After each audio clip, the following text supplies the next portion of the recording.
Friday night, the rush from work or school is on, and somewhere between the aroma of plastic cases and the neon glow of the new releases wall, America's weekend is about to begin, not with endless choice, but a single, precious VHS tape.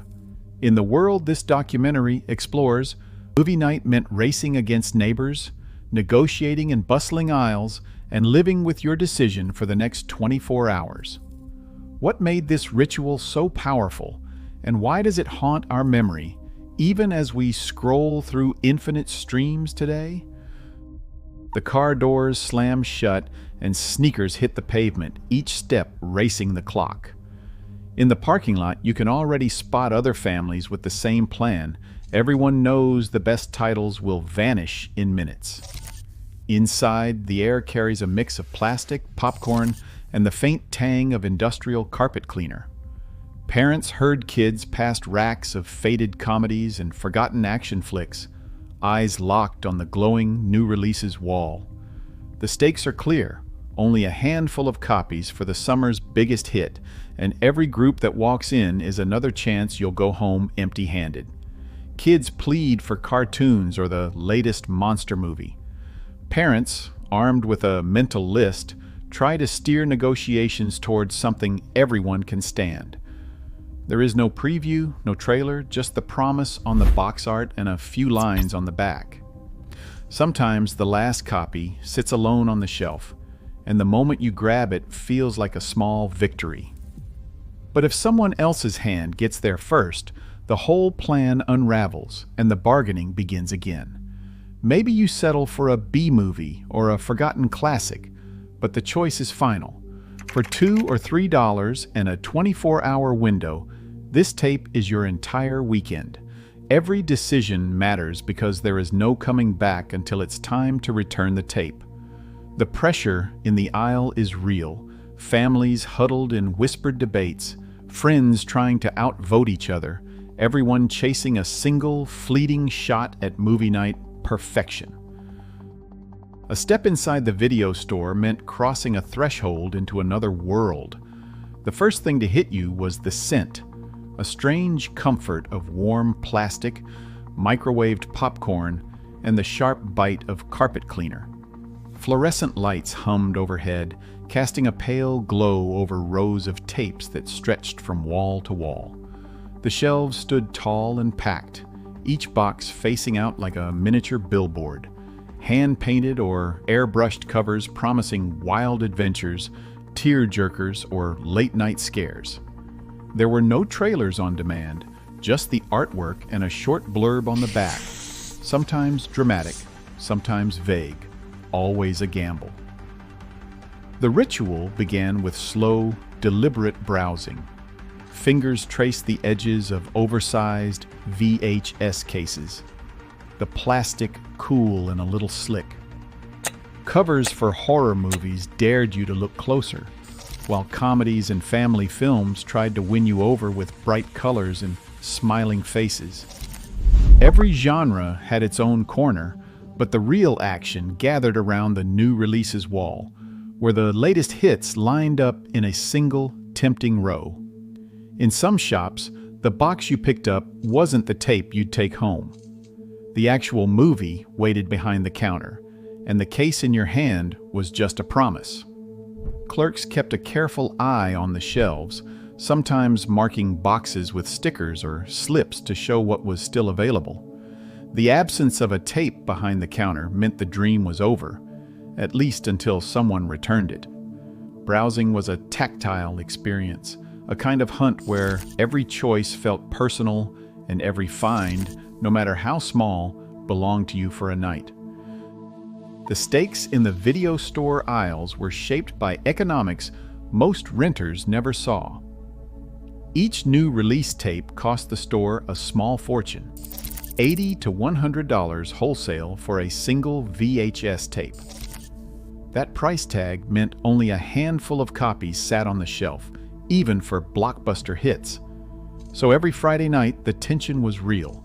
Friends circled the new releases wall like hawks, each group quietly counting how many copies were left. The The difference between a triumphant movie night and a letdown could come down to who reached for that last tape first. Arguments would break out right there in the aisle.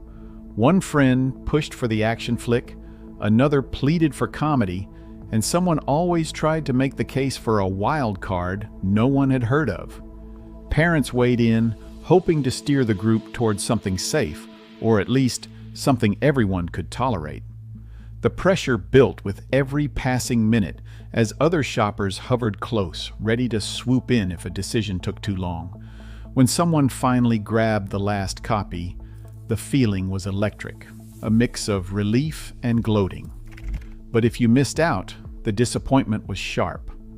Sometimes a desperate negotiation with another group would start, trading promises or snacks for a shot at that prized tape. Scarcity was not just about inventory, it fueled the drama that made every rental night memorable.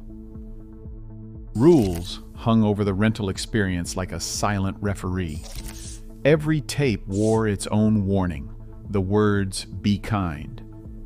Rewind served as a gentle reminder that failing to spool the movie back to the start could cost you $1, an amount that stung when a rental itself ran only $2 or $3. Some families invested in dedicated rewinders, shaped like sleek sports cars or brick-sized blocks, just to spare the family VCR the strain and dodge that extra fee. The threat of late charges was even sharper. Drop boxes waited outside every store, their metal slots swallowing tapes at all hours. Sunday nights brought a special kind of tension. As the clock crept toward closing, cars pulled up and kids dashed out, clutching tapes like contraband, hoping to beat the midnight deadline and avoid another day's charge. Back home, the ritual reached its peak. The tape slid into the VCR with a satisfying thunk, followed by a mechanical whir as spools tightened and the screen flickered to life. The whole family gathered, some on the couch, others sprawled on the carpet, bathed in the blue glow of the TV. Snacks rustled, someone fiddled with the tracking knob to banish static lines, and for a few hours the living room transformed into a private theater. The rules, the fees, the anxious Dropbox dashes all faded, replaced by the simple magic of a story shared together. The hum of the VCR underscoring every laugh, gasp, or whispered debate about what to rent next weekend. On a Friday night, the video store felt less like a business and more like the beating heart of the neighborhood. Old friends bumped into each other by the comedy rack, trading quick hellos and movie tips. Parents lingered by the family section, catching up with neighbors while kids drifted toward the forbidden edge of the horror aisle, daring each other to sneak a peek at covers they weren't supposed to see. The counter was always busy, but the clerks, often movie buffs themselves, knew the regulars by name. They would recommend a hidden gem or warn you if a tape was out, sometimes slipping a staff pick into your stack with a knowing grin. For those without a VCR at home, the store had a few for rent, heavy machines with thick cords, offered up along with a quick lesson on how to hook them up to the TV. The aisles buzzed with small talk and laughter, each visit a chance to swap stories, debate sequels, or compare notes on which new release was worth the late fee. In these moments, the store wasn't just a place to get a movie. It was where the weekend's plans took shape, and where a shared love of stories brought the whole block together. Now the shelves are gone, the fluorescent lights, the hum of the CRT, the feel of a plastic tape in your hand, all replaced by an endless scroll of thumbnails and a silent algorithm that claims to know what you want before you do. The ritual has shrunk to a few clicks on a remote, a quiet search through a catalog so vast that nothing ever really feels rare.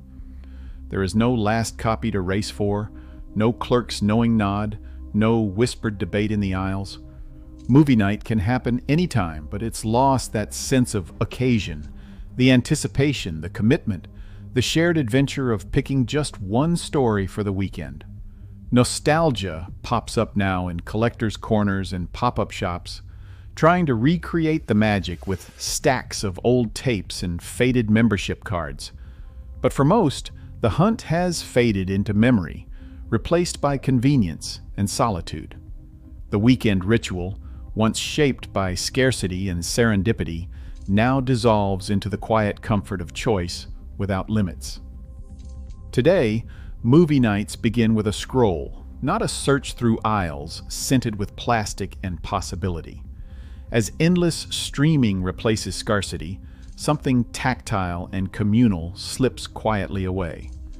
The ritual fades, but the memory lingers, proof that sometimes less choice meant more meaning. What do you remember